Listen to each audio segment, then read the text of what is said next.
Paradigm Shift TV 314. DMG the poet. The best. Trust me. Any type of knowledge you need, anything you want to see, check him out. Paradigm Shift TV 314. Peace.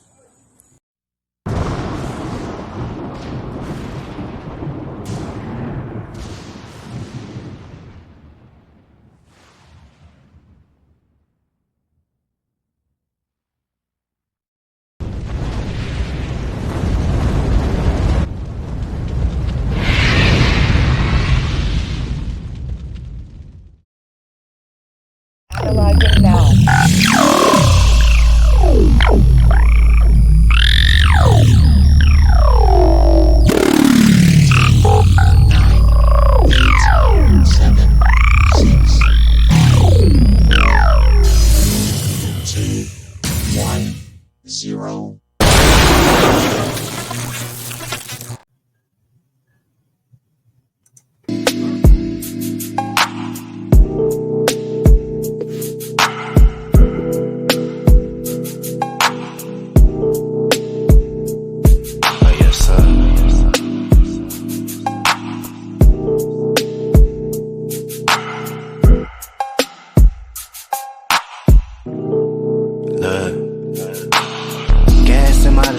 Shoes on the cruise.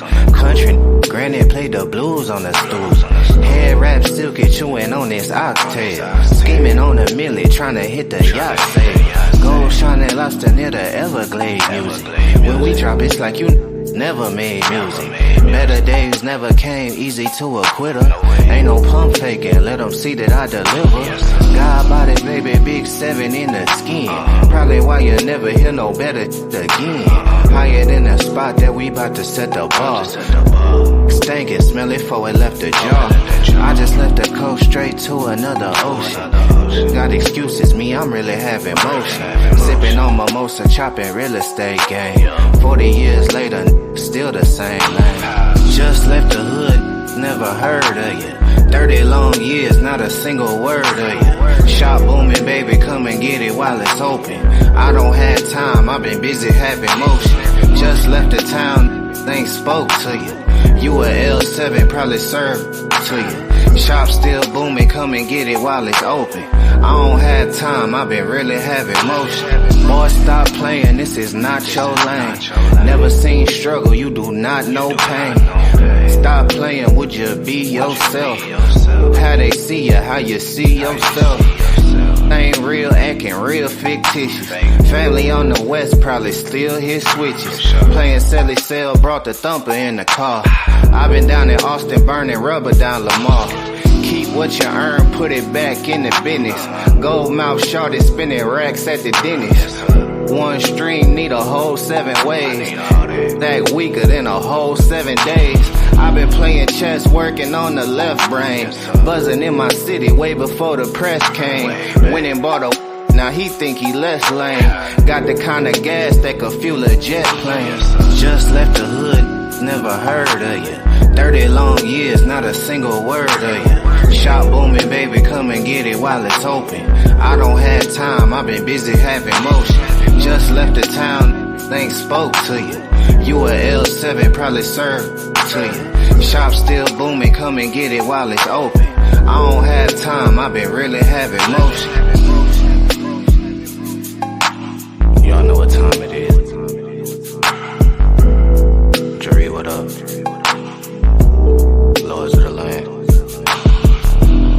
Ain't got no minutes for you, internet. We really outdoors with it.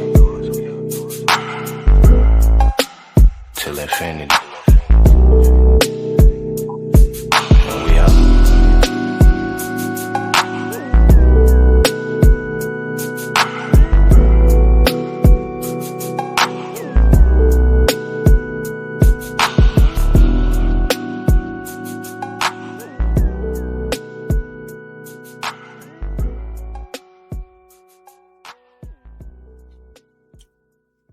All right, family, welcome to Paradigm Shift TV 314. This is your brother, DMG the poet, a.k.a. Brother Pianki.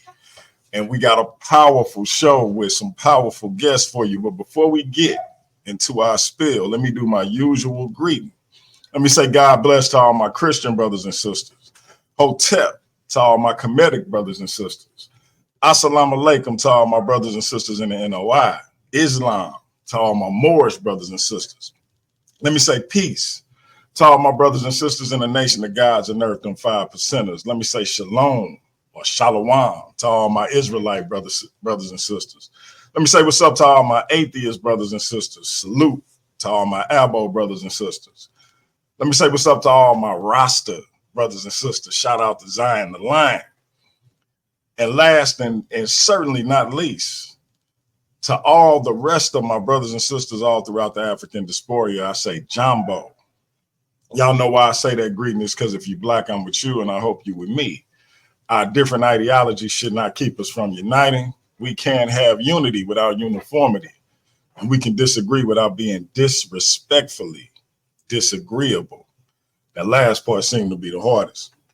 With that being said, we got the one and only BK Apologist in the building. My man, please reintroduce yourself to the Paradigm Shift TV 314 audience. Yeah, what's going on, part of the people, the place to be? I go by the name of the BK Apologist, transmitting all the way live. New York is the city, Brooklyn is the borough. What's good, what's popping? Honor and a privilege to be here with the great scholar Byron Washington. You know what I mean? And just happy to be here.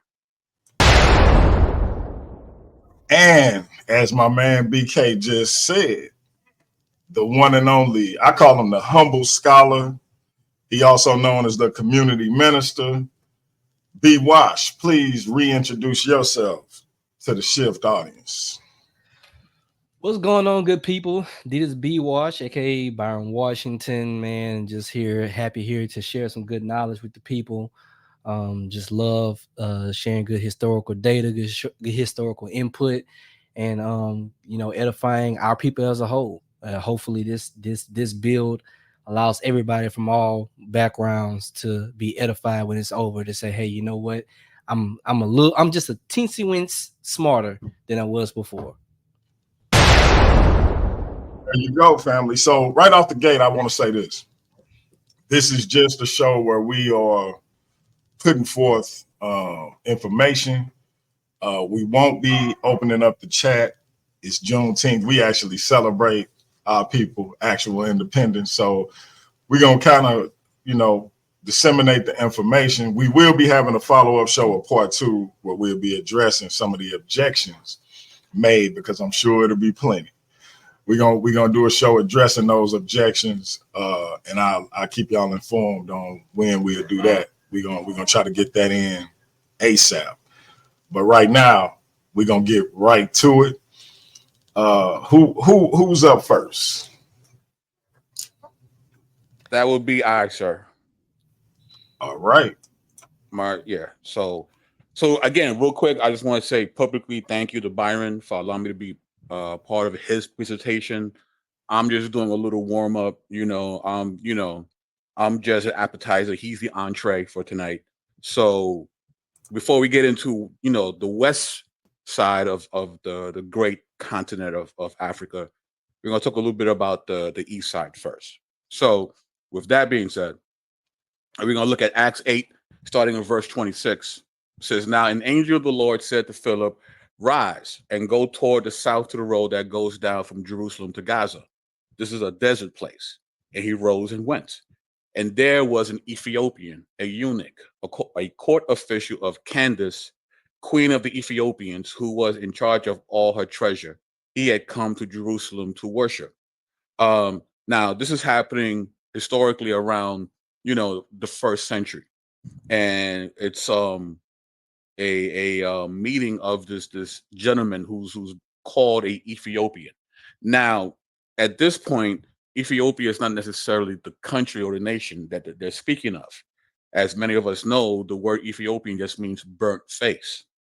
So anybody who is dark or quote unquote black would have been called Ethiopian, right? But this scripture gives us a clue where he comes from because of who he works for, right? He is a court official of Candace, queen of the Ethiopians. So let's find out a little bit more about her. and this is from Ellicott's commentary for English readers. The quantity of the second syllable is uncertain, but the analogy of canis is in favor of it being short. The knowledge of the student of Strabo may perhaps be traced in the description. He mentions a queen of Moro in Ethiopia bearing the name of Candace. The occurrence is of the same name, indicates that it was like Pharaoh, a dynastic name or title. Right, from Eusebius states that in this time, AD 430, the region was still under the rule of a queen, according to the custom of the country. So Moro, as we see here, right, is Sudan within Nubia. All right, this is where Moro is at, right by the Sixth Cataract. Okay, so this is in Africa. This is sub-Saharan Africa. Now this is from the Queen Mother and the Kingdom of Kush, status, power, and cultic role. It says the Kendeke, Queen Mother, held an important secular role as regent. Moreover, she is attested as ruler de facto in the Meroitic Empire. In Meroitic art, the Kendeke is shown in the traditional postures of the ruler and the duties of smiting enemies. I'll show that in a minute. And as in earlier times, worshiping the gods. Sometimes she is followed or served by a smaller male figure, thus indicating a prominent position in the scene. However, in Moro as well, the Kendeke never precedes the reigning king in relief. This fact indicates that her status was never higher than that of a male king. So here's a relief of one of the Kendekes, right? And here we have a filling, a tracing of that, so we can see it more clearly. So as you see here, it's very similar to the pharaoh grabbing the hair of his opponents. She got two swords, so she's not playing games, right? So we know that this person that gets baptized by Philip in Acts is from sub-Saharan Africa. So we have early attestation of an African in the Bible becoming a Christian, right? Around the 1st century. Okay. We also have a king from Africa very early on who becomes a believer in Jesus. While it's possible that Christianity first came to Ethiopia in the 1st century, especially given the high degree of contact with the Eastern Roman Empire through merchants trading across the Red Sea during that time, the earliest historically substantiated Christian period in Ethiopia was under the 4th century King Azana. Rufinus relates that two young Syrian brothers, Adicius and Frumentius, came to Ethiopia from Tyre with their merchant uncle Merapius, who was killed and left the boys to be raised as slaves in the Ethiopian imperial court. So we now have also a African king who becomes a Christian within the 4th century. And we just happen to have a victory stele that still exists. And this is what he says in the stele, just to show you where he was, in his theology. In the faith of God and the power of the Father and Son and Holy Spirit, who saved for me the kingdom by the faith of his Son, Jesus Christ, who helped me and always does help me, I, Azana, king of the Oxumites and Hemorites, and of the Redean, and the Sabarites, and the Salil, and of Hassa, and of the Bugarites, and Taimo, a man of the tribe of Eline, son of El, Amida, servant of Christ, give thanks to the Lord my God, and cannot state fully his favors, because my mouth and my mind cannot embrace all the favors which he has given me. Because he has given me strength and power and favored me with a great name through his Son, in whom I believe, and he made me the God of all my kingdom because of my faith in Christ by his will, and the power of Christ, because he has guided me and believe in him, and he has become my guide. I went out to make war on the Nubians because there had cried out against them the Manguto, the Hassa, the Atatai, the Burotai, saying that the Nubians have ground us down, help us because they have troubled us by killing.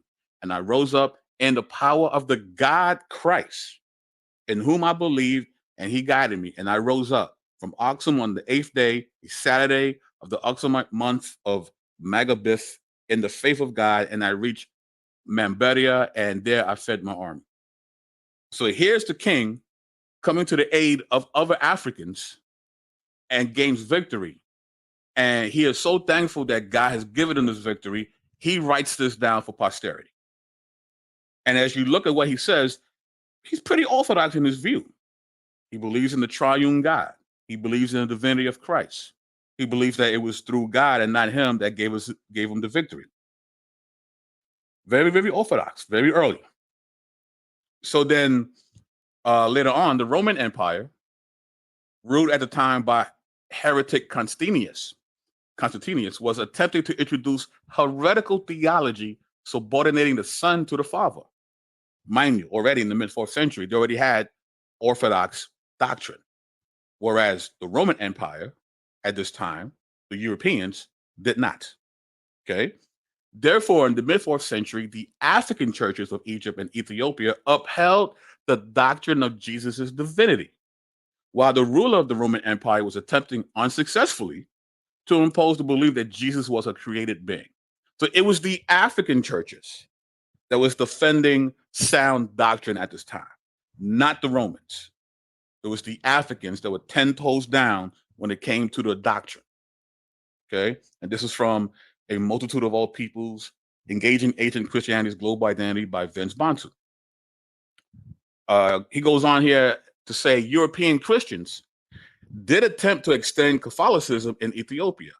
The Ethiopian Emperor Sosonios was convinced by Spanish Jesuit missionaries to enforce Catholicism in Ethiopia, but was met with great resistance by local Ethiopians who preferred the indigenous Orthodox Church. Sosonios' son Felicitas reestablished Ethiopian Orthodoxy as the primary faith of Ethiopia. When Emperor Felicitas heard about the Portuguese attack in Mombasa in 1632, he expelled the Jesuits from Ethiopia. So the Africans were not playing when it came to their doctrine. Anything that was to the left or to the right from the sound doctrine that they've had since the mid-4th century, they resisted. Right? So, however, the resistance of the ancient faith of Ethiopia was largely led by a monastic leader named Walada Petros, who defied King Sosonios and her husband's wishes by leading monastic communities against European Catholicism. Quote, "Blessed be our Lord God, who did not deliver us into the treacherous net of the Europeans. Indeed, our souls fled like birds from a hunting net. Now, the net has been torn asunder and we are safe." Honor today is one of the most revered Ethiopian saints. Walada Petros saved her people from the, quote, filthy faith of the Europeans and helped restore the ancient Ethiopian faith that still stands at the core of Ethiopian identity.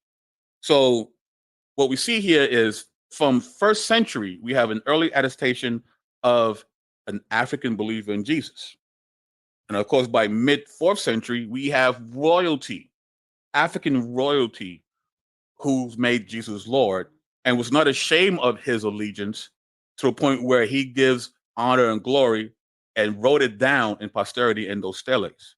And then later on, when the churches grow in Africa, it's the African churches that keep sound doctrine against the Romans, who have then at this point have abandoned sound doctrine. And when they try to enter to pervert the gospel, it was met with resistance and was kicked out. So we have 1st century believers, we have nations and countries, mid-4th century, defending the sound doctrine of the gospel in East Africa. So from there, I'll pass it off and let's see how it goes from here. Thank you for allowing me to share. Appreciate it. All right. Let's talk about a historical misconception.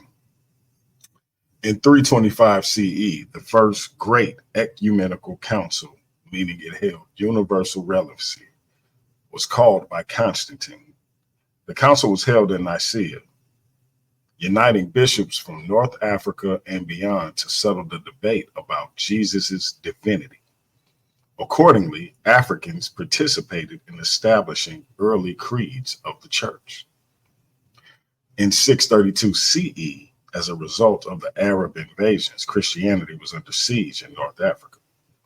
Egypt transformed from a predominantly Christian country to a Muslim country.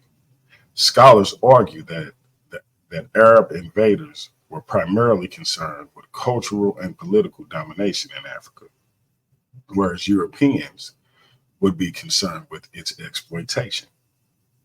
As a result of the spread of Islam and the Arab conquest of North Africa, Christianity began to almost exclusively thrive on the continent of Europe from the 7th century onward. This leads many to solely identify Christianity with Europe.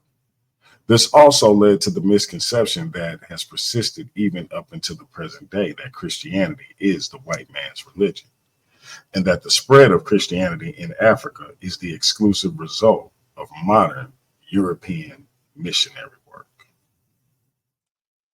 Let's talk about the last pharaoh. In his book, The Roots of Nubian Christianity Uncovered, The Triumph of the Last Pharaoh, Dr. Salim Farji answers the questions: how and why did ancient Nubia convert to Christianity during the 4th through 6th century CE? The book demonstrates that it is no longer acceptable to argue that Nubia converted to Christianity in the 6th century CE due to Byzantine missions, but that a little-known monarch, the Nubian king Silko, who ruled in the 5th century, inaugurated the beginnings of Christianity in ancient Nubia. King Silko was in fact the last pharaoh in the Nile Valley and the first Christian king of Nubia. The Nubian pharaoh Silko was to ancient Nubia what Constantine was to Rome, and the legend of King Arthur was to Britain, a founding Christian monarch and a transitional historical figure.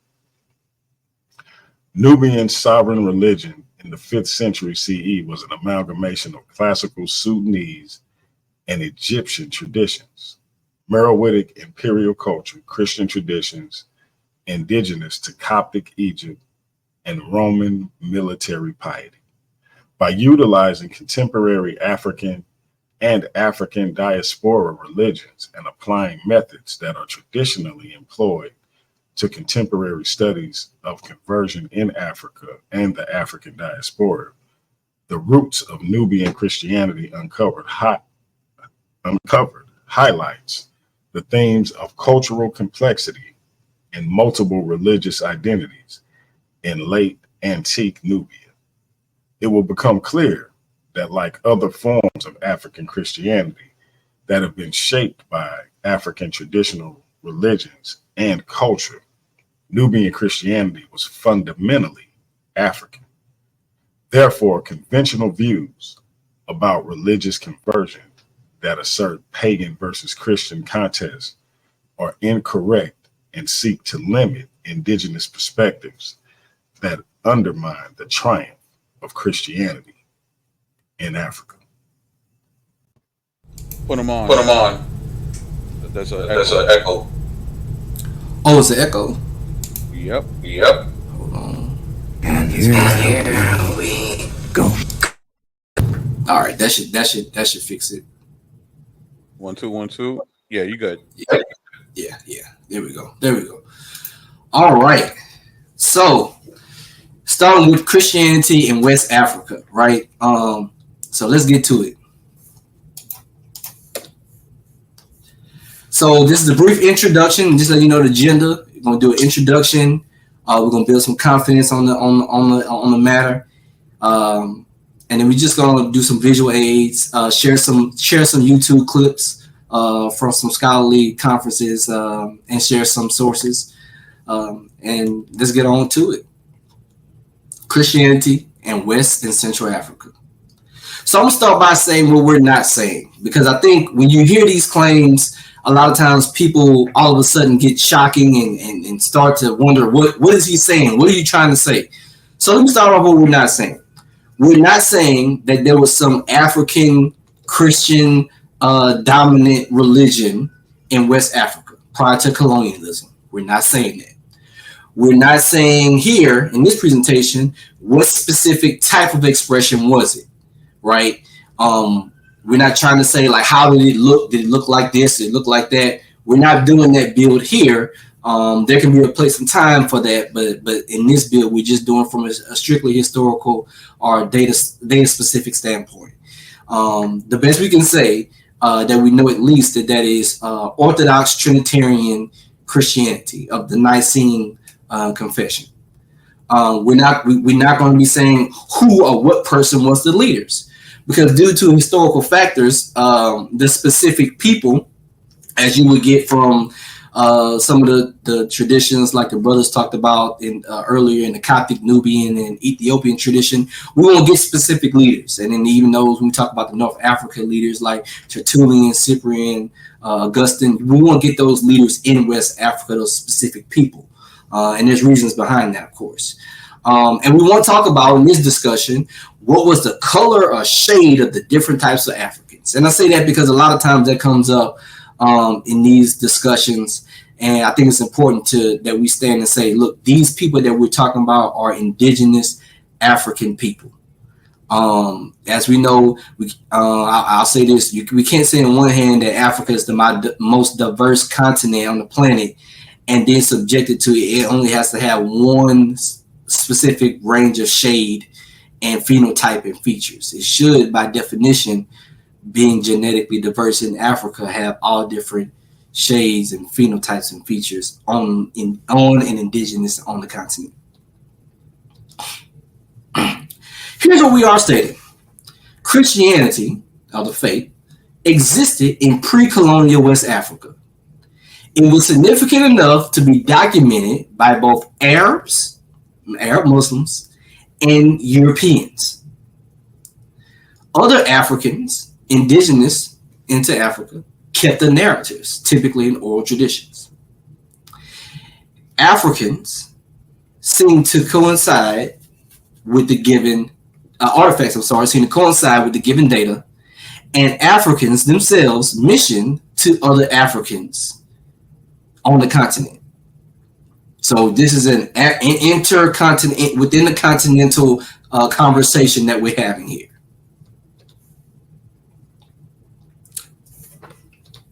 Sorry to that slide.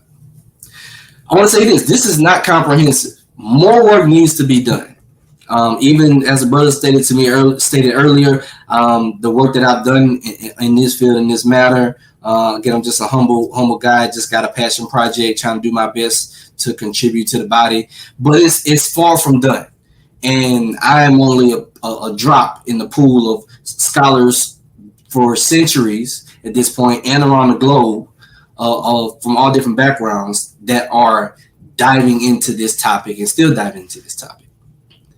Christian influence in the northern savanna areas of tropical Africa is even older than the Portuguese influence. Why? Because typically when we think about Christianity in West Africa, we immediately go to the Portuguese. It came from three sources: early in North African Christianity, 2, medieval Nubia, and then 3, European Christians who crossed the desert beginning in the 17th century.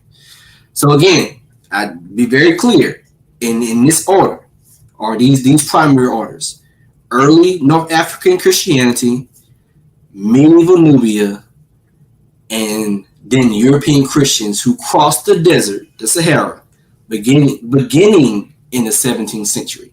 And this comes from the Catholic Church in Tropical Africa, 1445 to 1850 by Joseph Kinney, specifically chapter 5, the Gospel Across the Sahara from Nubia, which we put on a lot of information from.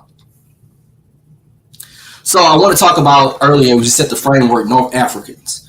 The North African church as a whole, or churches as a whole, come from the Sahel region on up, which we call the ancient Maghreb. It includes ancient Carthage, Africa Proconsulars, Numidia, and then the two Mauritanias, because it's two Mauritanias divided up in those regions in the Roman Empire. It's important to know that these tribes were quote unquote Berbers or Imazin, and Punics, meaning those who have come from the Phoenician lands that went into North Africa, right? They were not ethnically, definitionally, they were not Roman or Latin. They were not what we would call today Roman Catholic, because that's an institution that doesn't begin till many centuries later. And some were part of the Church of Rome.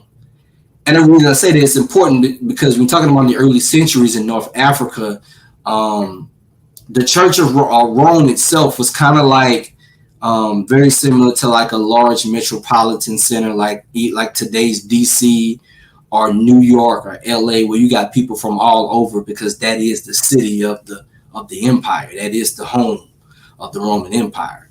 And so just because you lived in Rome or part of the Church of Rome doesn't mean you were ethnically, definitionally Roman in that sense. Like you might have been just a Roman citizen. And we see evidence of that even in the Gospels when Paul is talking about his Roman citizenship. Surely he's not an actual ethnic Roman. He's an Israelite. These people in North Africa spoke African Latin, Punic, and Berber languages. These areas, based off the research, are central to Western Christianity. And you kind of would put your eyebrows up, like, what do you mean Western Christianity? I mean, because when you hear Western Christianity, you typically think of just Western Europeanism, which is true.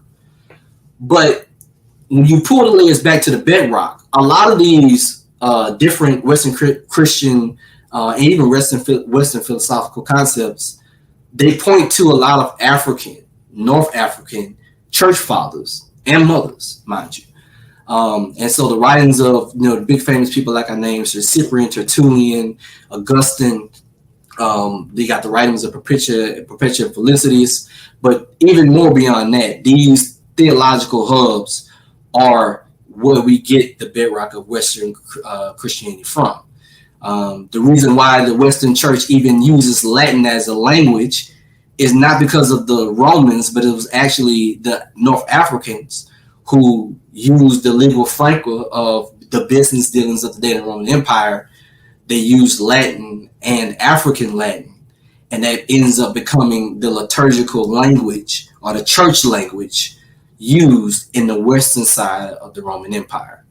An important point to know here is that it wasn't just this hardline Roman Empire or non-Roman or Roman Empire not in the North African region of the world. You had certainly the Roman boundaries, but beyond those boundaries, the line became blurred that you had indigenous, independent Berber tribes and kingdoms that existed that oftentimes had conflicts with the Roman Empire, which leads to a lot of things both on the secular and within the church level as well, too, which again, that's a different conversation for another day. Just going back over Copy Nubia again, just because we need to make sure that we understand the vastness of the region and the impact of Nubia. Nubia was, in layman's terms, they were a bad boy in the medieval times when it comes to Christianity. They were feared for their historic archery, which dates back to its pre-Christian times. They were the ones that stopped even the continuing of the Roman Empire south through ancient Kush and Nubia.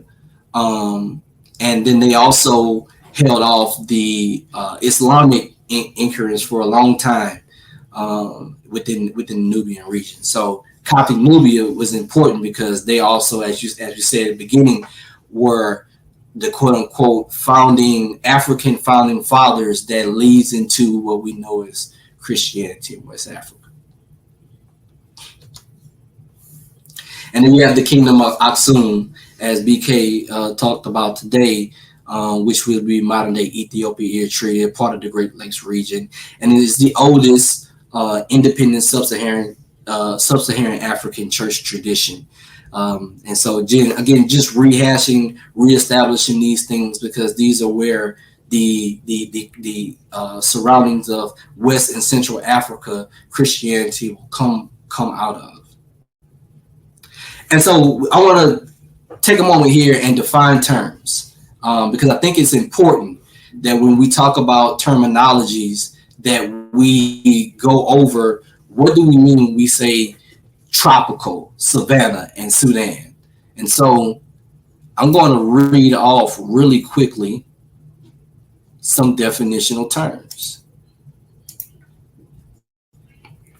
And as a matter of fact, I'm not even going to read it. I'm going to read and share it at the same time.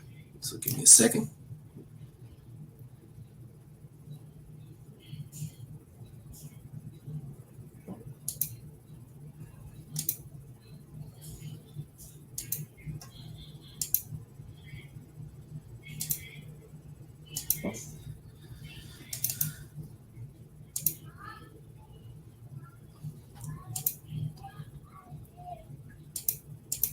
All right. All right. You should see it there. So we see here the empires of the Western Sudan. The area known as the Western Sudan encompasses the broad expanse of the savanna that stretches between the vast Sahara Desert to the north and the tropical rainforest of the Guinea coast to the south. Its name comes from the Balad al-Sudan, land of the blacks. The term used by Arabic travelers, geographers, and historians who first wrote of the region's history. In spite of tantalizing archaeological remains, our understanding of the great medieval kingdoms of the Western Sudan remains dependent upon and limited by these early written sources. The period prior to Islamic contact is still largely unknown. So the medieval empires, such as Ghana, Mali, Songhai, that controlled the Western Sudan, had no fixed geopolitical boundaries and singular ethnic or national identities. So again, when we say Sudan, we're not just talking about the region of South Sudan and the Sudan proper that we know today as countries. The Sudan can go even further past that region. Let me see if I can get it a little bigger for everybody to read. Here we go. So the Sudan encompasses, when we say from an academic standpoint, Ghana, Mali, these other regions in what we know as West Africa, because we're talking about the Sudan, the land of the blacks. Typically, what we typically say today is sub-Saharan Africa, right? And so just keep in mind when you see this term, just don't think of East Africa alone. You were talking about the whole region. Another terminology we have here is the African savanna. So I just wanted to find a quick, use this as just a quick definitional term here. The African savanna, and let me make my screen a little bigger for you so you can read it as well too.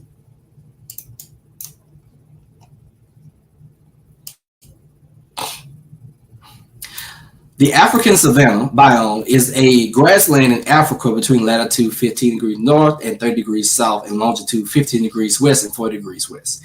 It covers Guinea, Sierra Leone, Liberia, Cote d'Ivoire, Ghana, Togo, Benin, Nigeria, Cameroon, Central African Republic, Chad, Sudan, Ethiopia, Somalia, and the Democratic Republic of Congo, Angola, Uganda, Rwanda, Burundi, Kenya, Tanzania, Malawi, Zambia, Zimbabwe, Mozambique, Botswana, and South Africa. So when we say tropical Africa, we're talking the places where it rains a lot, where it is below the Sahara Desert. I want to keep these frameworks in mind because when you hear these terminologies and read these terminologies, it's important that we continue to know exactly what's being said and what's not being said. So let's get back to it.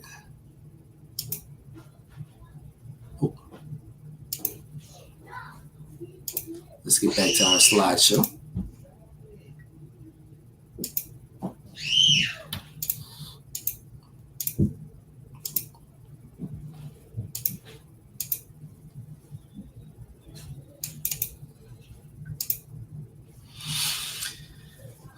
All right, let's wait for it to pop on back up. So, the gospel in West Africa. You're going to see things like the Nigerian knot, kingdoms, oral tradition, Prester John, and archaeological accounts. Well, what do I mean when I say these things? These are things that other scholars have identified as talking points, as key points to show West African Christianity points, again, within the West African region. So before we get in there, we're going to read this screen right here. DMG, if you wouldn't mind, could you read this for me real quick?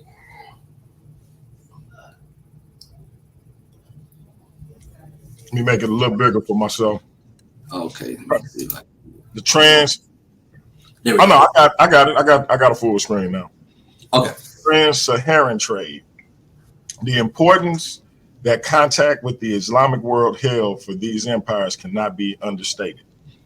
While extensive trading networks undoubtedly predated Arabic involvement, the development of trans-Saharan commerce in the 7th century by Arabs and Berbers intensified and expanded the trading networks that made the empires of the Western Sudan possible. The Savannah region is naturally hospitable to both agriculture and livestock breeding and is ideally situated for trade. An easily traversed region separating radically different environments, each possessing resources and products badly needed by the other. It is likely that the Savannah was an important trading area long before the first camel caravans arrived in northern Africa in 3rd century to 4th century AD. Awesome. Appreciate that, sir.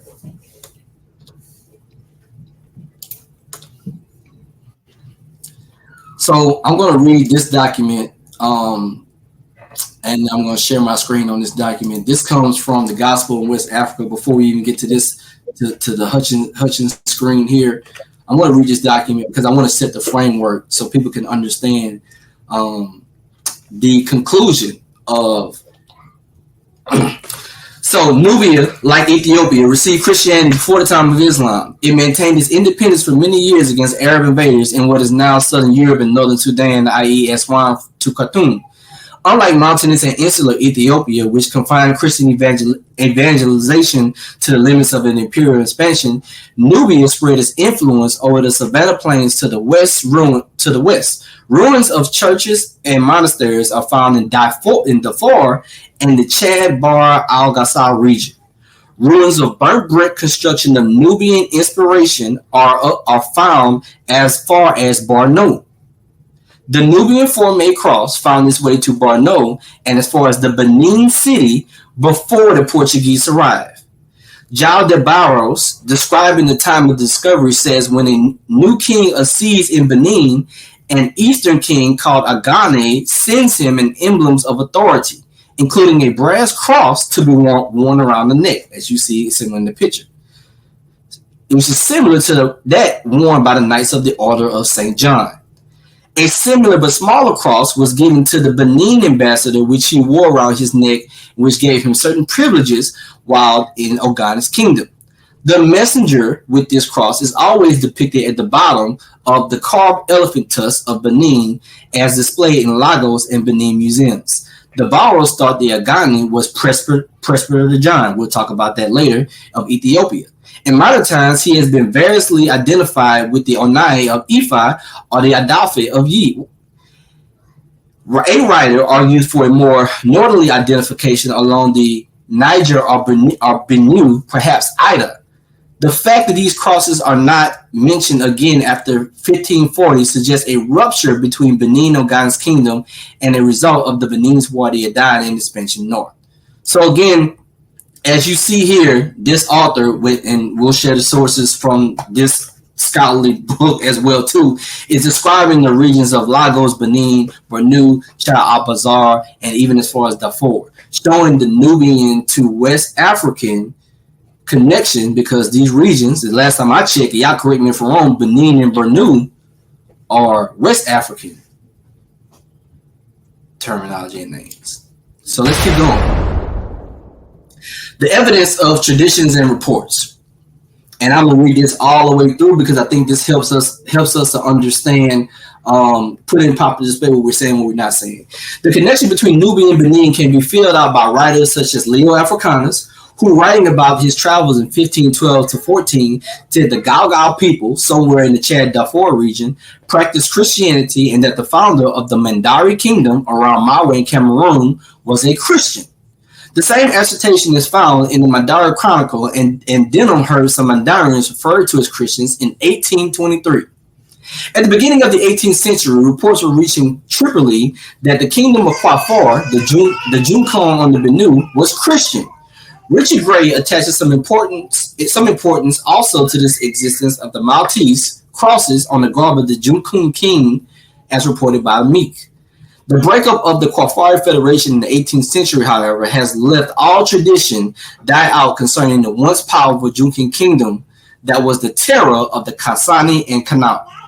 The only tradition surviving, that is of the Kisar migration from Egypt to the Sudan, Nubia, and then to the west, Benue and Niger valleys.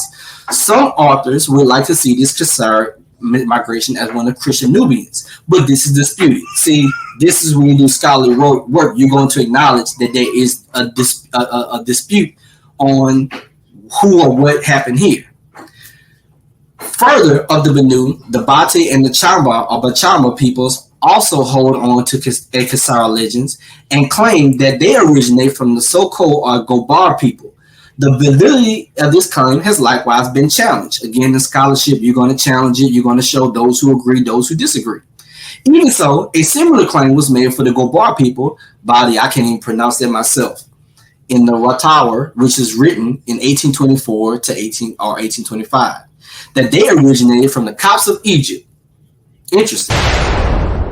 It matters little whether, and this is important here, it matters little whether these legends are historically true or not. They serve to confirm the penetration of Christian cultural influence from Nubia into northeastern Nigeria along the Benue, Niger to the Benin. So again, all this is showing, the modest claims that we're showing is that there's scholarship showing that there has been within West Africa a Christian influence coming from Nubia and also from the North African Berbers. So let me go back to our PowerPoint real quick.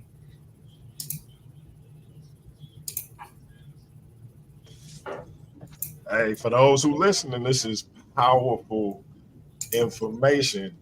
And as you see, our brother not sitting here and saying that this is the end all be all. He's acknowledging that there are people who disagree with the assertions he putting forth. So he not trying to say that this is the scholarly consensus or this is what most scholars say, etc. He's being honest with the information he putting forth.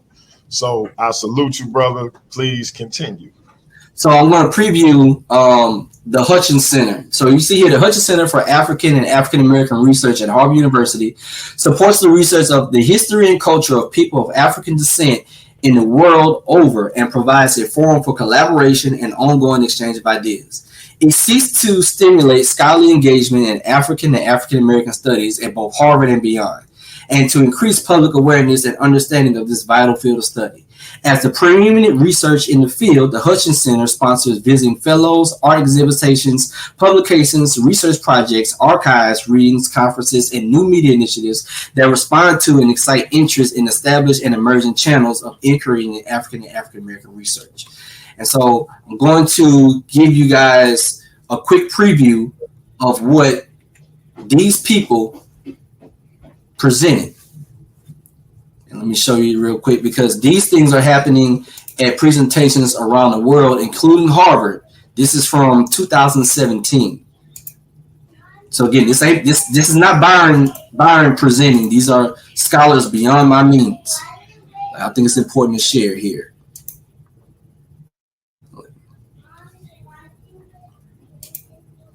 interested in what was happening elsewhere, as elsewhere was interested in what was happening there.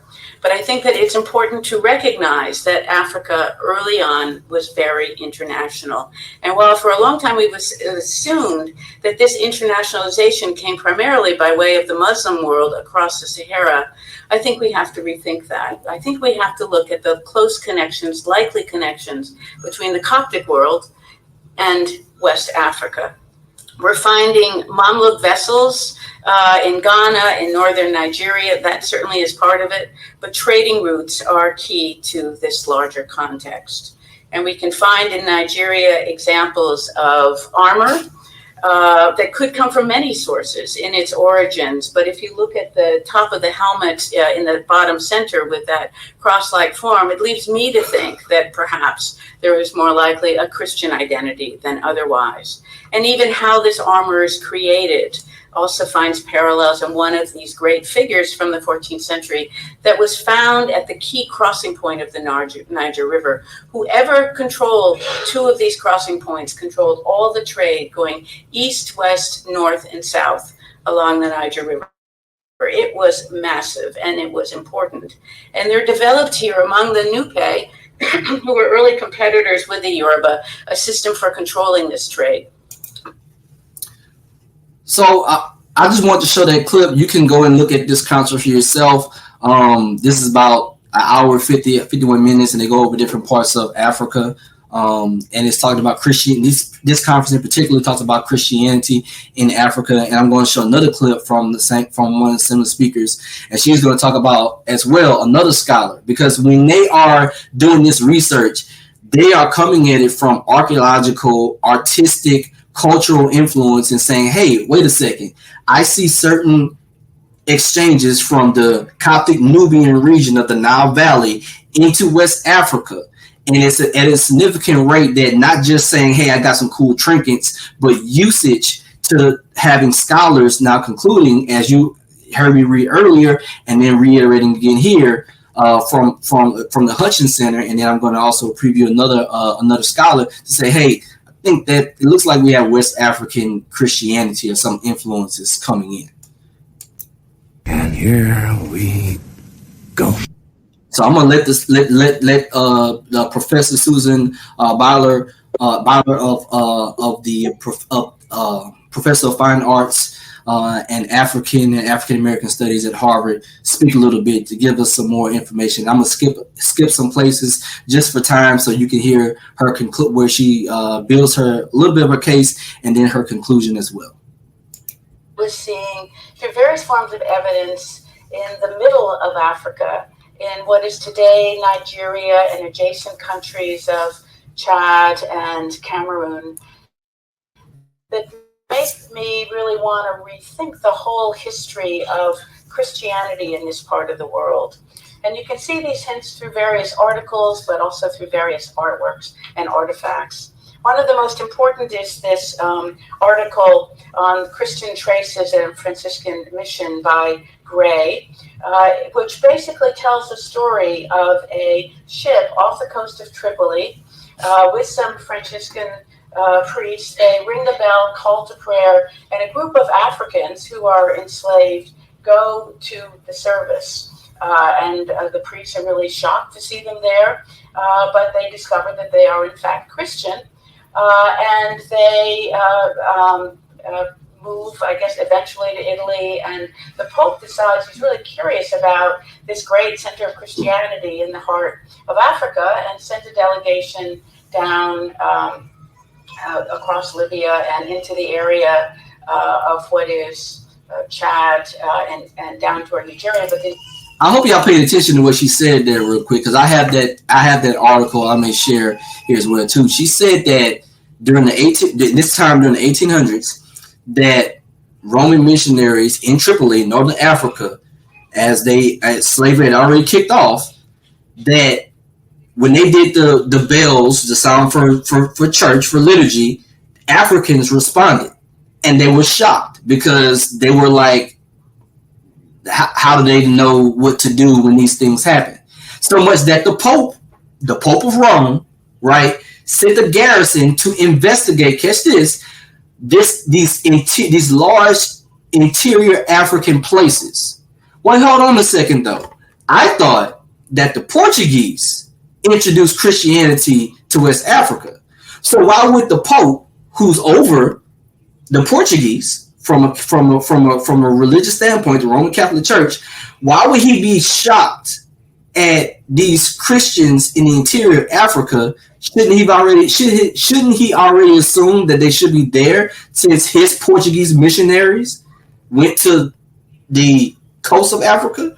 But again, keyword, tropical interior savanna, because we know that the colonizers and the transatlantic slave trade, when it happened, did not go into the interior of West Africa. They were relegated to the coast until they didn't really get into the interior of Africa until the mid 1800s and beyond. And so now you are seeing that they are recognizing from their own sources. Again, I don't think for the Catholic tradition, Roman Catholic tradition, you don't really get much higher than the Pope.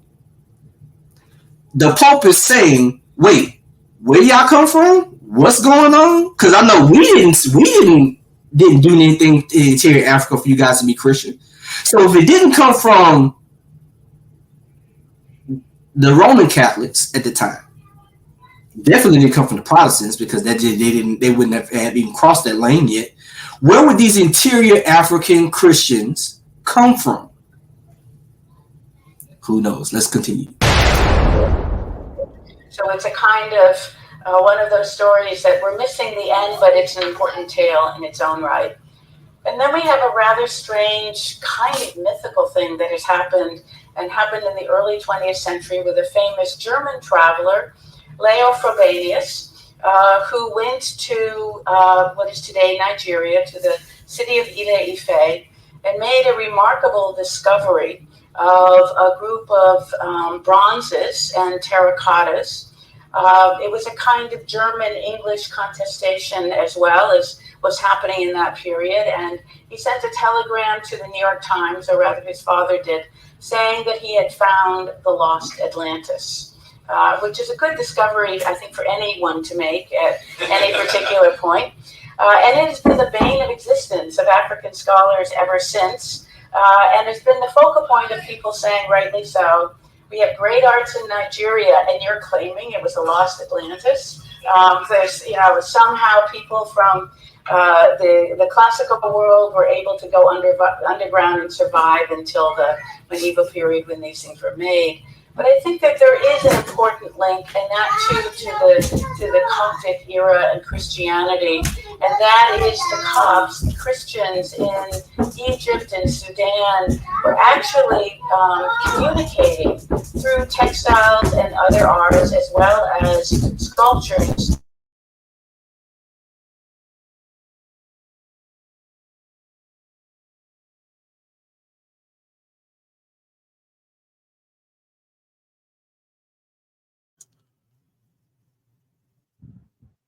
Hey, B, unmute. Yeah, you got it. When you mute it, we can't hear it, Byron. As in the figures from the right, or whether they're wearing crosses or other things that make one, and it's basically within the association of the site itself, that you begin to wonder, well, what is happening here, and what is the longer history of it. And we have other evidence as well that come together to make, I think, an interesting point on this. One is the famous Catalan map of 1375. And nearly all of us have focused our attention, rightly so. This is important. Mansa Musa, who at that point controlled nearly all of the gold that was coming into Europe and into parts of the Middle East in this period, at a time when Europe has turned to gold. But right beside him, to his east, is another king, the king of Organa. And that really is an interesting identifier, because it seems quite possible that this king of Organa is a reference to the king of Ife, whose title is the Ogane. It's the title of rulership of chieftaincy, and we see that here in this 1554 Munster map as well, replete with a crown and a reference to rulership, along what is the evidence for Christianity? How do we identify Christianity in the remains, archaeological or even living remains of this area? Buildings are relatively little help, except if they're made out of stone, as places like Lalibela are in Ethiopia. But even in Ethiopia and places to the east, Christian centers, temples, places of worship often take the form of vernacular architecture of the area, round circular houses, as in the Coptic church on the left, sometimes made of earth and other materials, not so dissimilar from what one would find in places such as the Nupe area of Nigeria. One thing, however, that I do think is quite a... So what I'm going to do now is go to her conclusion, but if you can look to the right of the screen, she literally goes to her presentation of all the different archaeological artifacts and tracing cultural artifacts as to why this what she submitted and was accepted as what they would call a quote unquote a Coptic center of medieval Christianity in medieval West Africa. And so again, facial markings, trafficking, healing center, garments, bells, bricks, cisterns, it can go on and on. So again, this is not Byron coming up with this information. These are scholars from around the globe presenting to other scholars around the globe to say, hey, look, we have some evidence of something's going on here, and it looks very, very Christian. Very, very Christian. And you know anything about some of these areas, they have no vested interest. Let me say it again. They have no vested interest into creating some mythological, fantastical West African Christianity. All they're doing is following the data. That's it.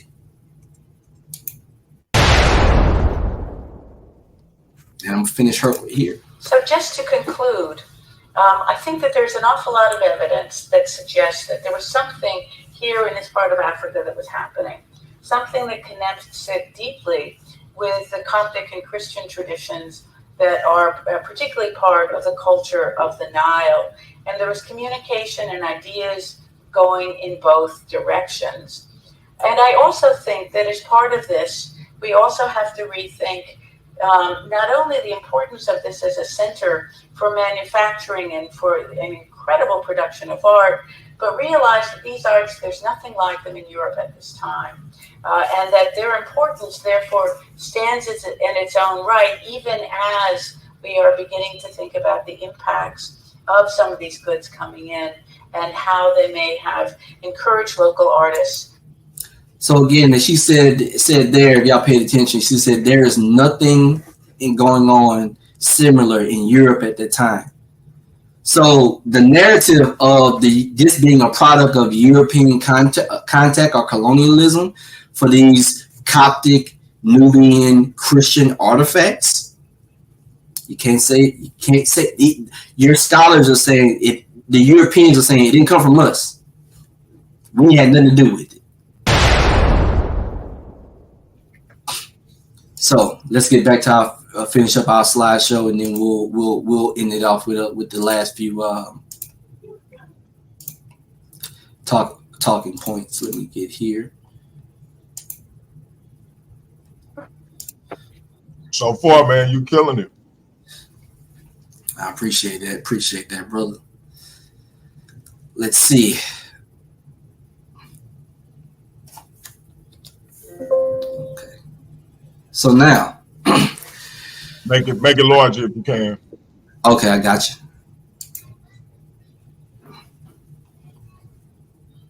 How's that? Oh, let me see if I can do it a little bigger than that. Give me a second.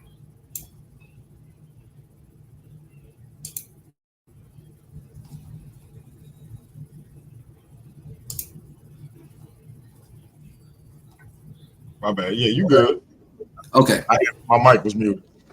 Okay. So, the Journal of African History, Volume 8, Number 3, 1967, page 383 to 391. It's 11 pages, published by Cambridge University Press. Because again, it's important. This is overviewing, and I'm just going to read the first few parts. This is overviewing what the other lady had said. In 1700s, reports from Tripoli reached the Congregation of Propaganda Fide in Rome that there were Christians, little or uninstructed in the faith, as they would say, were living in Bornu. Again, 1700s, Bornu. Remember, they didn't get there until the mid-1800s as far as the Europeans. Further inquiries revealed that these rumors related not to the kingdom of Bornu, but to a neighboring rival kingdom, the Ghaffar, or Kornafar. Sorry if I butchered the name. Two sons of the ruler of Bornu, interviewed in Cairo, stated that the Kornafar people were people who venerate the cross and erect it over the houses and churches. While the French consul at Tripoli reported how he had seen slaves from the Guanafu who made the sign of the cross. In June 1710, two Franciscans attempting to establish contact with these Christians set out from Tripoli and passed through the Mozambique and Angaz. I'm sorry about the cutoff at the end. And it just says were later reported to have died, right? And so, again, another source is saying in the 1700s, a report in the region of Bornu, that there are Christians. Well, I could have sworn, DMG BK, that Christianity didn't get there until during the slave trade, when the enslavers went in and whipped all the slaves into being Christians, which they didn't get until the 1800s. It forced them and told them, you better believe in Jesus.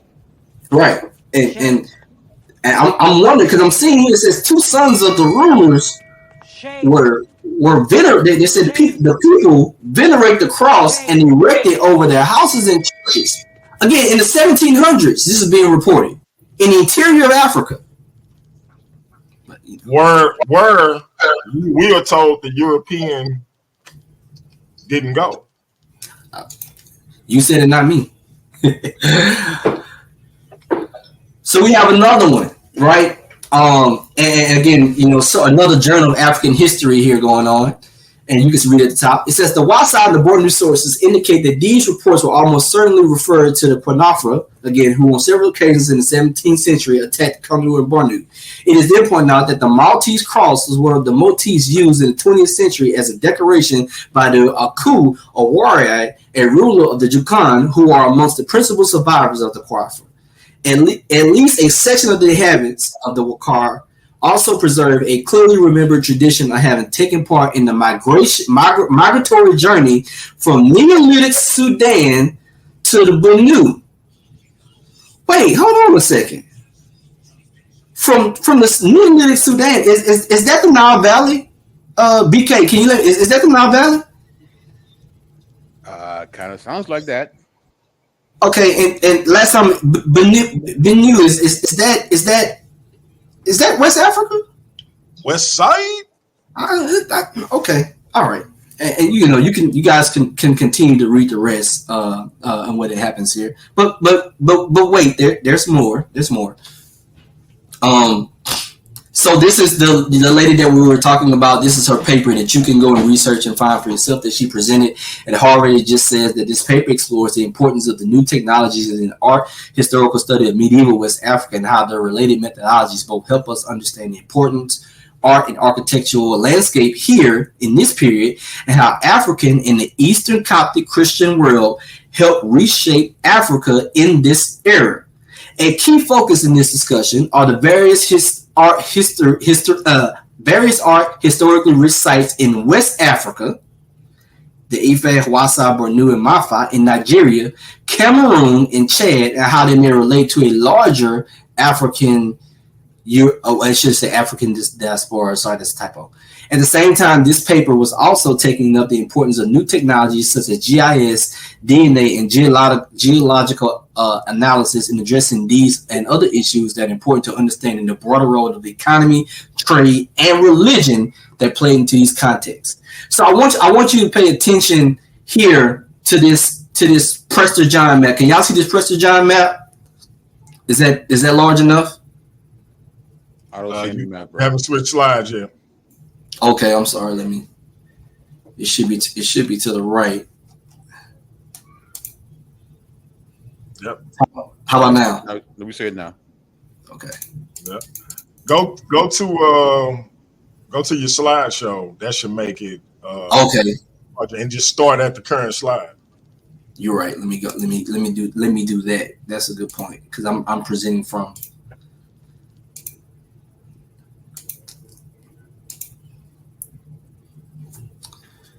Let's see.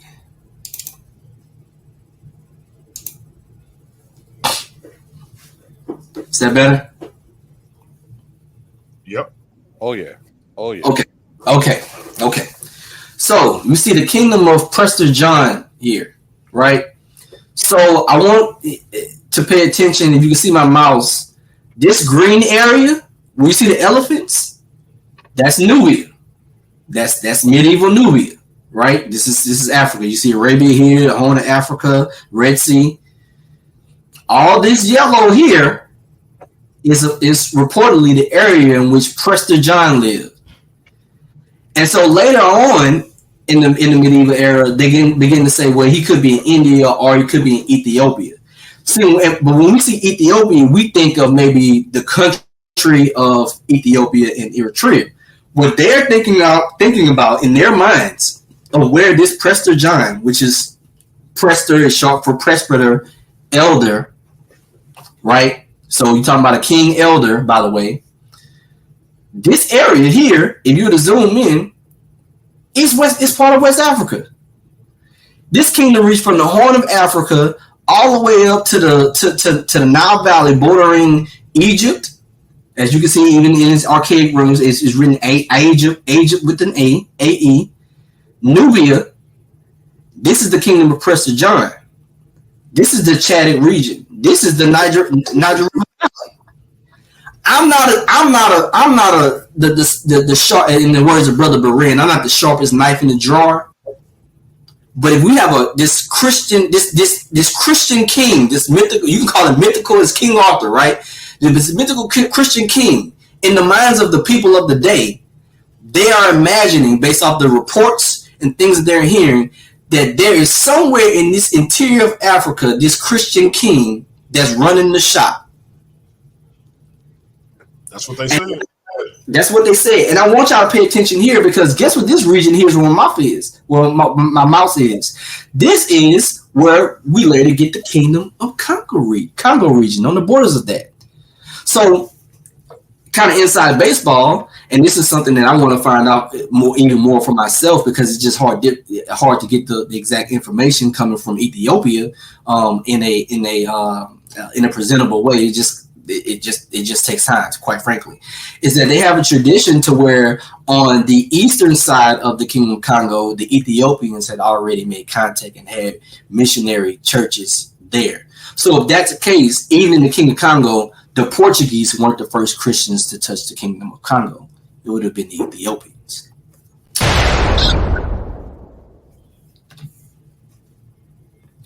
So again, review. Europeans did not enter the interior of Africa at any success prior to the 19th century.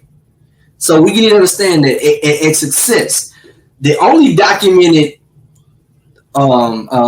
effort that we had in the interior is a guy named Wame Feder, who sailed from Majorca down to the West African coast to find the legendary River of Gold in 1346. But the outcome of his quest is unknown, and his fate is unknown. Based on this time period, Europeans would have, let me say it again, if they had seen it, they would have documented said exploration of they establishing missions of the Christian kind in Africa, right? The Moors of Mali would have documented the European settlements in West Africa. So as we kind of get ready to close it in, I want you to see is that you have Europeans and also you have Arabs. We'll get to that, or Muslims at the time. We'll get to that, documenting like, wait a second, there's a Christian presence here going on. So I'm going to read. This is coming from, and this is actually in French. It's citing from the Muhammad Talib El Christami Maghribi in Mergervis, and I can't even pronounce all these words because it is in French.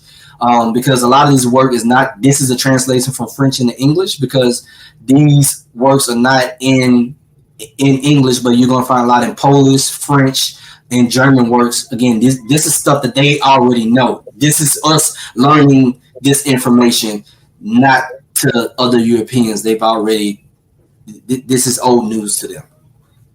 So this is the documentation. It says, passing therefore the westward Isle of Sin, you enter into the province of Nubia, bordering upon the west of Gagal, eastward upon the river of Niles, towards the north upon Egypt, southward upon the desert of Goran. The inhabitants thereof called the Strabas in Sus, who at this present, as Francisco Alvarez reported, a most miserable, wretched kind of life. For the heart and loss and sincerity in the light of the gospel, they do embrace in infinite corruptions of Jewish and Mohammedan religions. At the same time, when said Alvarez was in Abasa, there came a certain messengers out of Nubia to make sweet unto the priest that he would send them priests and such persons as might preach and administer the sacraments upon them.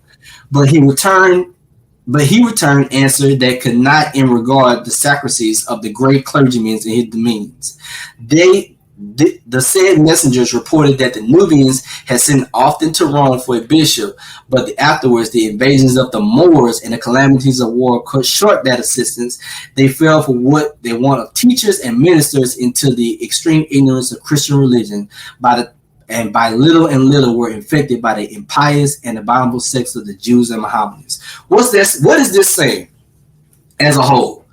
It's saying that as we know by this time, there was a large interrupter. So when you ask the question, what happened to these pockets of Christianity that went from Nubia and North Africa into West Africa? Well, the Moors happened. The Mohammedans, to be quite frank with you, like they disrupted and abolished a lot of these instances. So therefore, you have a large disruption going on. Again, we can go into more and more about that, but if you want to talk about what religions are destroying and eliminating indigenous African conversations, trade, economy, religions, religious thoughts and ideas, there's only one that's literally saying, no, we're going to cut that short and eliminate everybody else. Just saying. And this is another. This is another source. The Berbers and in West Africa, early Christianity in North Africa, the Sahara, the Sudan. I'm going to read an expert out of here, and then we're going to finish up with the last of the sources. So let me get to finish up reading the last few sources here, because people love sources, and I want to make sure that I give all the sources that I can in this build and presentation. So let me start here.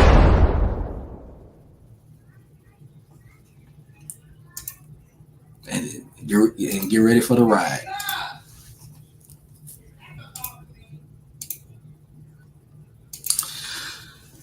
So this is, let's see, page 472. Let me make it a little. I know y'all can't really see it, so I'm gonna make it bigger for you. This is from the source I just quoted, by the way. This is on page 472.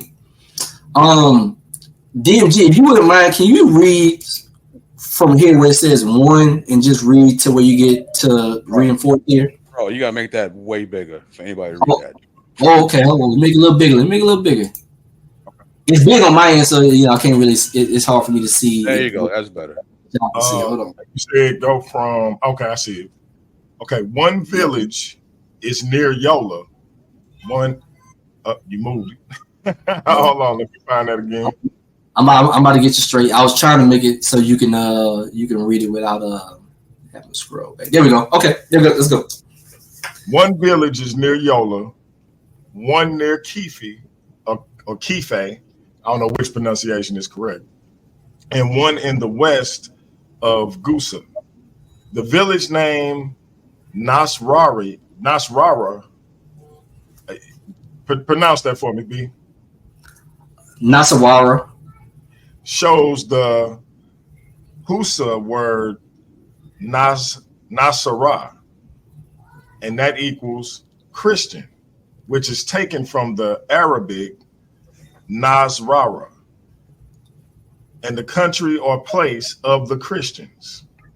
In any case, when merchants pushed their way down south from Garbi, Panem, Pukia, and Nubia, they possibly may have met near the Nasrara Gate of Kano, which is one of the wall gates built in the 12th century under Sarki Yara, which the ruler Rimfra 1463 to 1490 reinforced. So you see it again here in this scholar's work. You can go find it again. It's in the Journal of African History.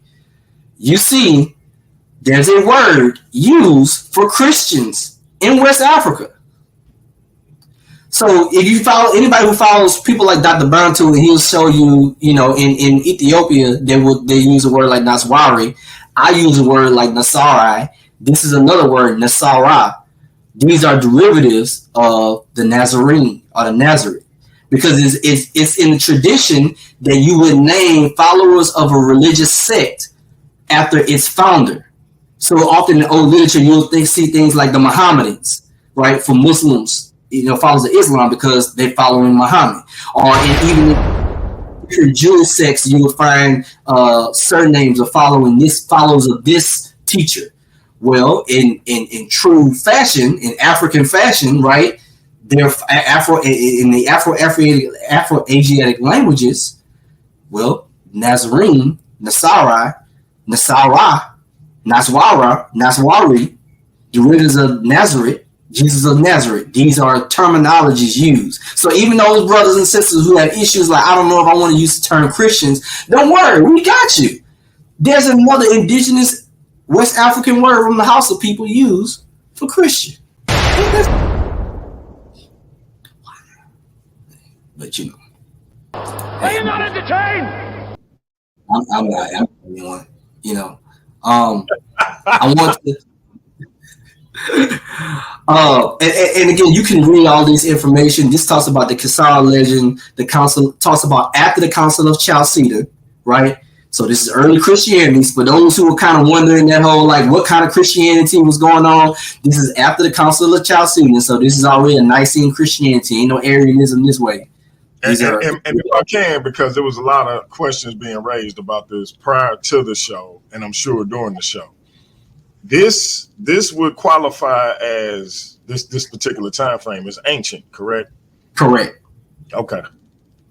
Because a lot of people kind of had an issue with the title, so I just wanted to make sure we, No problem. I'll read it here. It says, with the occupation of Egypt by the Persians and their withdrawal in 630, the so-called Kisari or Kisara legend begins. The legend is probably about the people of the Persian Empire, Persian occupation troops, so people who were occupied by Persia, who belonged to the Coptic and the story of faith. According to this legend, the wanderings of these people lasted to the year 1000 and led the Darfur, Lake Free, Mandara, Yola, and Kife to the region of Zara and Karsashi. Here they split into two main groups. One group founded the kingdoms of Busa and Ilo on the river Niger. The other traveled down the region of Wakari, Jukan, to the Pandu on the river Benue. While another group pushed on to Gari, also called the Atagari, after the Ati, father of the Ida, which is a title. Ida is also today a town on the river Niger. Hold on a second. Wait, time out. Time out, granted, because I got a question. Byron, this ain't your stuff. You ain't write this, did you? I didn't write this. Okay, because I just want to make sure, because it seemed like it may be some confusion about who's saying what, but this ain't your words, right? No, sir. No, okay. Sir. No, sir.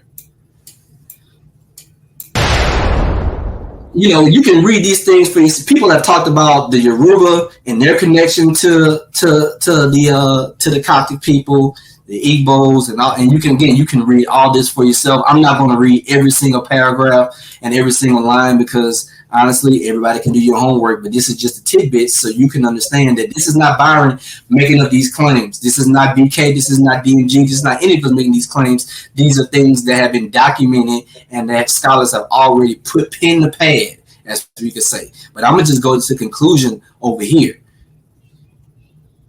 And I'm gonna read this clear as day. Conclusion.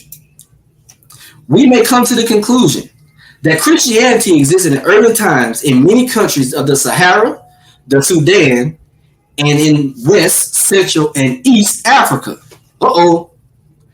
Christians of various confessions immigrated out of Egypt, Cyrenia, Tripolitania, North Africa, from Nubia, Ethiopia, and Yemen, and practiced their religions for many generations.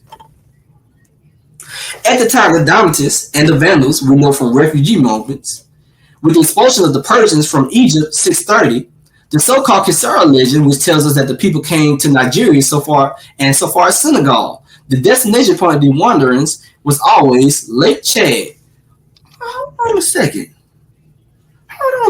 And and I'm gonna scroll on just a little bit, just for tidbits here. With the invasion of Africa by the Arabs in 641, the Berbers of Cyrenia and the Fazan penetrated the Sahara in the direction of the Sudan and the countries of the West. The Berbers went to the Sudan and to the countries of the West. What did that initial thing that I said that said that the two areas that West African Christianity would have come from? North Africa and Nubia? Hey, okay. The Afrik, are of Roman descent, or are they descendants of the Roman-inspired Berbers? Those who know that area is occupied by Rome, rename, it's a. And if you got issues with that, hey, we all speak English here, and none of us English. So do with that as you may. The name is taken from the Latin afri. So even the term Africa is a derivative of an indigenous Berber tribe. Just, I just wanted to show that from just a little tidbit just to go ahead. But let's go to some other points as we try to finish up. I'm going to go to, give me a moment here. You have here another brother, scholar, Dr. David Daniels. He talks about Congolese Christianity, and I'm just giving you. I'm not going to read off his stuff. I'm just going to give you so those can take a screenshot of his works. And what he goes into, he talks about even those if you want to subscribe, to the whole Congolese were nothing but derivative of Portuguese Christians. No, not so. Actually, the Congolese end up separating from the Portuguese because of issues over the Congolese are expressing their Christianity in an indigenous way, and the Portuguese don't like that and say you're doing it wrong.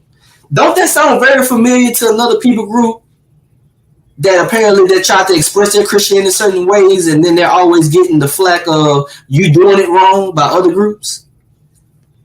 Man, shout out to the Black Church. Salute. And so as I conclude out here, I want to leave one of the best scholars in the world, in my opinion, and leave with his words, if I can get my screen to refresh himself, to talk about this issue. Like I said, it was already everywhere. But as you go into your question, most of the evidence comes from North and East Africa, and that makes sense because those again were the biggest civilizations in Africa in the first millennium, of the Common Era. But then it begs the question of, well, did it spread further west or further south in other places? And I'm currently working in that right now. But I can say right now, be on the lookout for some art, an article that I'm working on, as well as a new book that will be out soon on this very topic. But I can start off to say now that absolutely yes, there are historical sources that indicate that Christians, which were predominant in North and East Africa, that they also began to spread into other parts of Africa. And there is evidence, predominantly in Muslim sources actually, that indicate that there were Christians in Central Africa, in areas that are now part of Western Sudan or modern day Chad, that there were Christians there in the 800s and 900s. Which would make sense because as other civilizations developed in Africa, they were developing through trade and contact with this civilization that were already there before them in East Africa. So I'm talking about like Songhai and Ghana and Mali and Cao and the Congo Kingdom, and then Mapungubwe, also the Swahili coast, which was especially starting to develop during the Islamic slave trade, and as Muslims were spreading throughout the southeastern part of the continent and central and western part, they also noticed that there were Christians that were already there, because Nubia and Ethiopia were still predominantly Christian nations. And even though Egypt was under Islamic control, it was still a large Christian minority that was still there. And it was actually in the case of Mali, for example, King Mansa Musa actually mentioned that there were a whole Christian section in the Mali Empire, which was modern day, not just modern day Mali, but really most of West Africa, the Gold Coast, which was still controlled by Africans before the arrival of Europeans. And also this is outside of the purview of the Islamic slave trade. And Mansa Musa mentioned that there were Christians in the Mali Empire, an entire Christian section.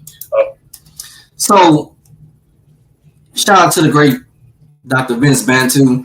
One last thing, because this as well. There were those at the time when he brought this information out a few years back. People were questioning the validity of the source of him saying and such. So I just want to say this, and it comes from this, and I'm about to share my screen so you can see it. It comes from this source right here. Let me get it up. Let me pull it up. This is the source. Let me know y'all see it. You can find it for yourself. And I'm going to show you exactly where it says what he said it says in a second.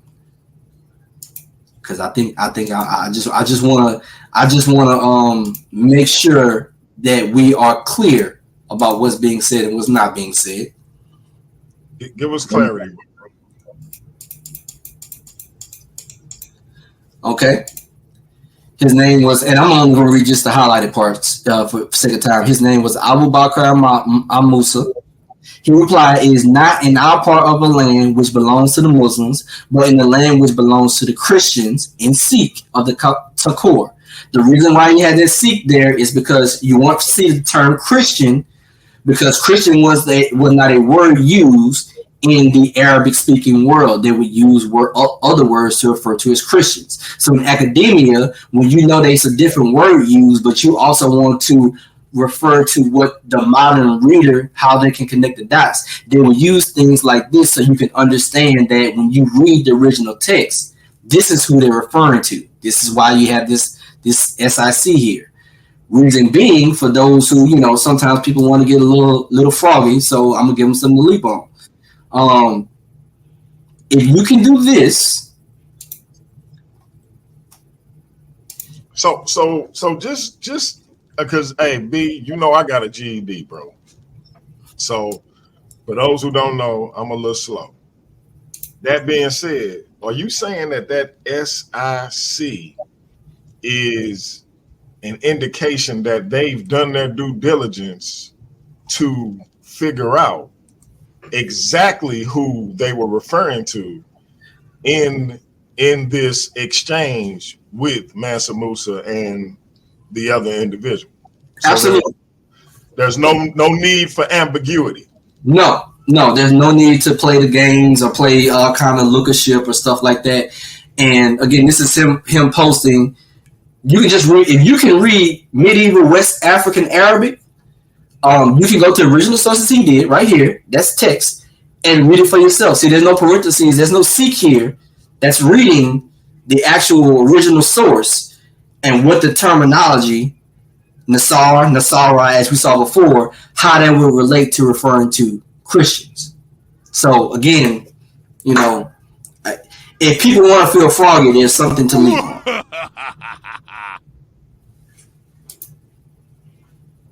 So as we finish up, I always like this because this is just a dope thing that I did a while back, and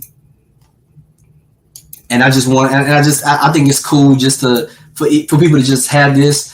all the sources that we read a while back, I just mapped out on just a Google map of Africa to highlight the places where we see where it mentions where these African influences come from. So you see at the top, you see, the African Proconsulars, Numidia, the Mauritanians, the North African side. You see here the Coptics, the Nubians, the Ethiopians.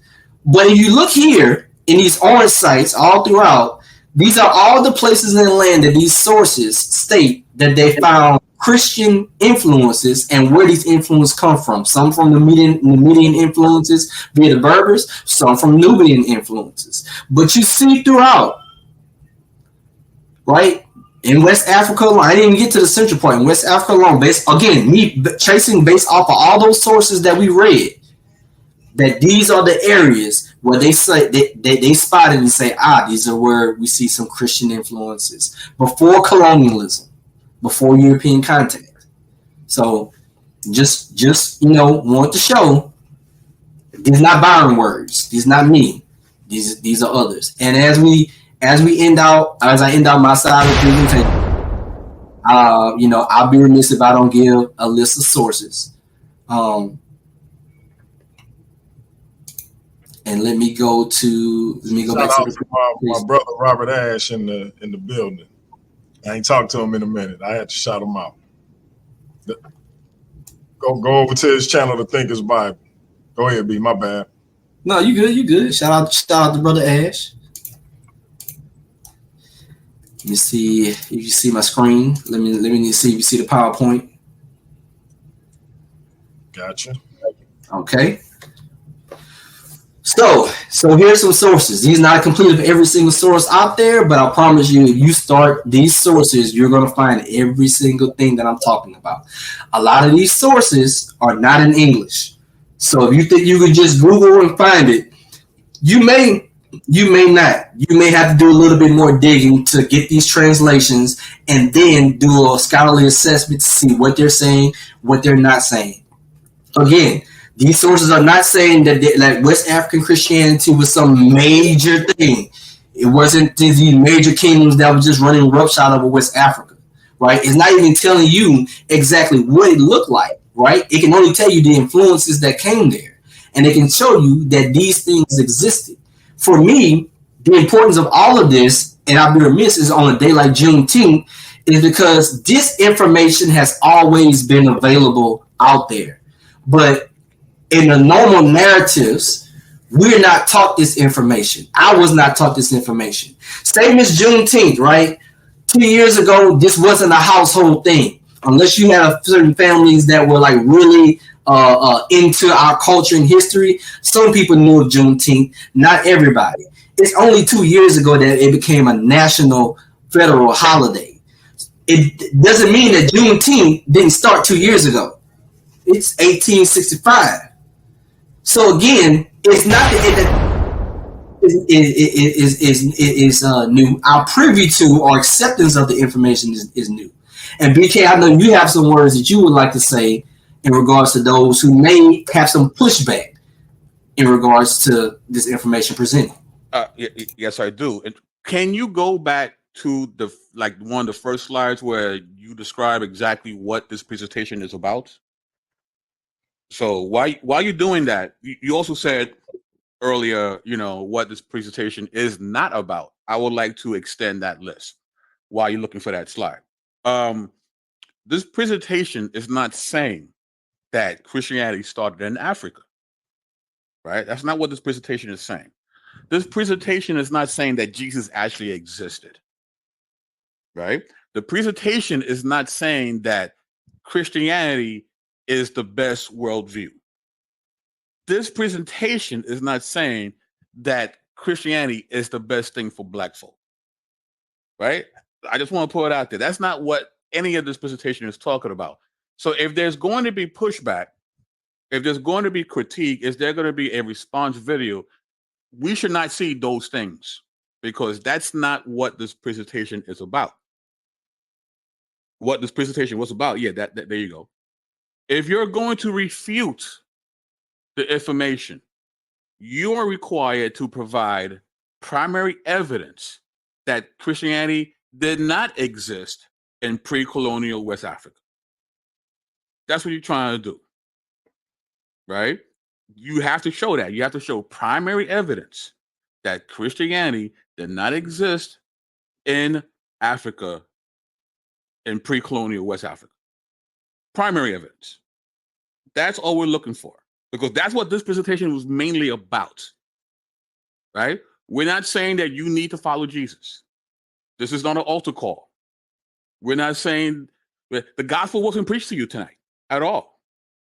This is straight up history. Okay? You don't have to like Christianity. You can still consider, the enemy to black people. Fine.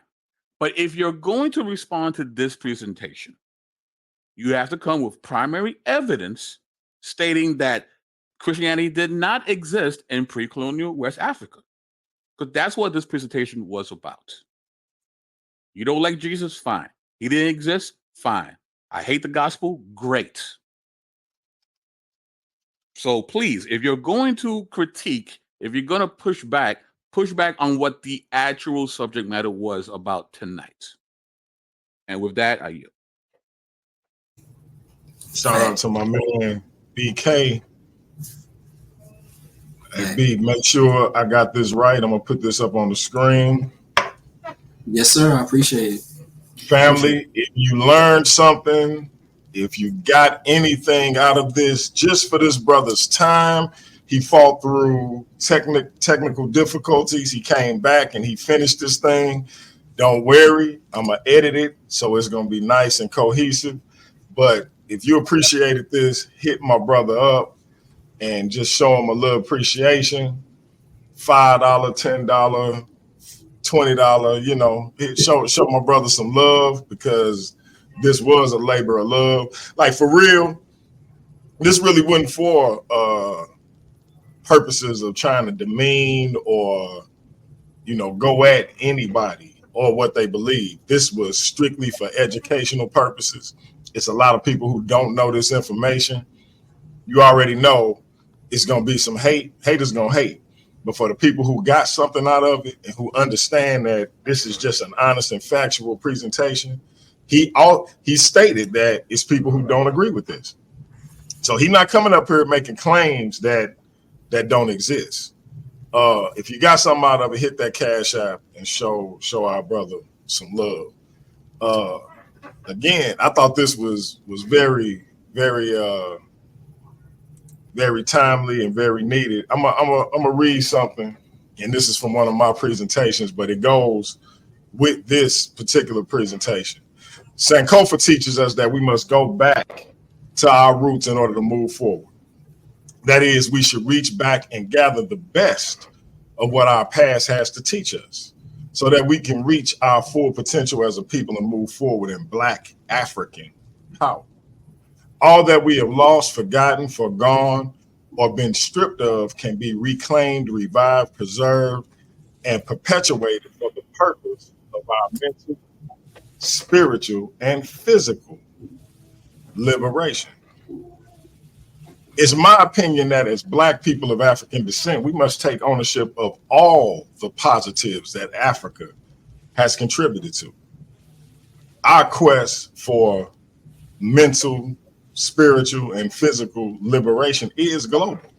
The legacy of the Black church today derives from the legacy of the invisible institution. And the legacy of the invisible institution goes back to the Coptic and Nubian churches of the Nile Valley and extends into Ethiopia, the Congo, and throughout the motherland. The modern Black church is a collective institution comprised of Christian communities reflecting rich global histories fused with traditions, practices, and beliefs that were not the exclusive result of slave captivity. Black African people were present at the institutional founding of the church and founded the oldest Christian communities, some of the oldest Christian communities in the world. Christian history is part and parcel to Black history. So, I mean, like it, love it, being different to it. Those are the facts. And that's all we really wanted to share. Hit my man Cash Out. Brothers, y'all got anything else y'all want to add? Great job, B Wash. Great job, man. Looking forward to what people have to say, and looking forward to our responses to what people have to say.